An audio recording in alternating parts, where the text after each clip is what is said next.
The simple goal in football is to dominate 100% of the time, even though such a goal is virtually impossible to achieve. Once reaching the pinnacle of the sport by acquiring meaningful silverware, supporters expect to stay there by winning over and over again. The reality is football tends to run in cycles, as stated once by Manchester United legend Alex Ferguson, with different teams experiencing what it feels like to reach the top at different times. It is almost a case of taking turns, in many ways. Over the past 5 years, has experienced the blissful life at the summit. Under the won the Champions League, FA Cup, Carabao Cup, Club World Cup, Super Cup and everything in between as they conquered the world. May finally have found an ideal Gini Wijnaldum replacement for Darwin Núñez and Luis Diaz began Julian Ward transfer trend that should now complete as prospered. The likes of Arsenal and Manchester United struggled, often forced to compete in the Europa League as they clamoured to deliver overdue improvement on the pitch.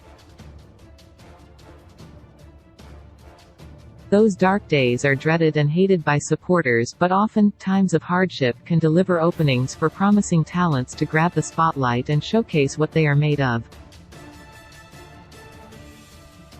Pressure makes diamonds, as the saying goes, and that has been the case for the once dominant Arsenal and Manchester United in recent times, with youngsters emerging from times of trouble. Marcus Rashford, for example, was only presented with an opportunity by Louis van Gaal all those years ago because the Red Devils couldn't secure consistency on the field. Rashford stood up and installed new hunger at Old Trafford, seizing the moment to impress ahead of more seasoned performers such as Angel Di Maria, Radamel Falcao and various others who struggled to shine in Manchester. Over at the Emirates, Arsenal's problems on the attacking side of the game opened up chances for Bukayo Saka to impress, and he's now regarded as one of Mikel Arteta's key pillars.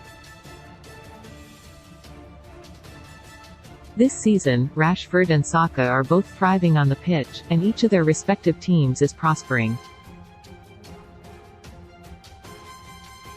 The development of the English pair is relevant once assessing the landscape at Anfield this term, as for the first time in Klopp's tenure, it seems has regressed. Players have aged and moved past their prime years of performance, and it seems the air in need of a new midfield department in particular, with tipped for a transfer this summer. Sits ninth in the table right now, and they have essentially swapped places with Arsenal and Manchester United in that sense, but as a consequence, Klopp might have found his very own Rashford or Saka. On Monday night, Anfield hosted Everton and was presented with a start in the middle of the park, replacing as the team's left-sided number 8.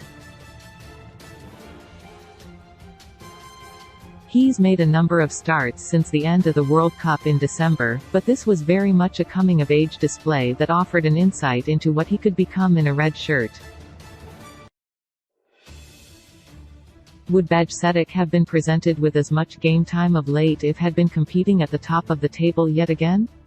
It seems unlikely considering the club's demand for success. The teenage starlet has a long way to go, but he is looking like more and more of a gem with every passing week. Klopp will push the out of their troublesome period in the next few months, and when he does, he could have the latest wonderkid by his side. Huge call brings triple reward as behind-the-scenes talks emerge. Klopp just gave Salah exactly what he needed as leader reclaims crown.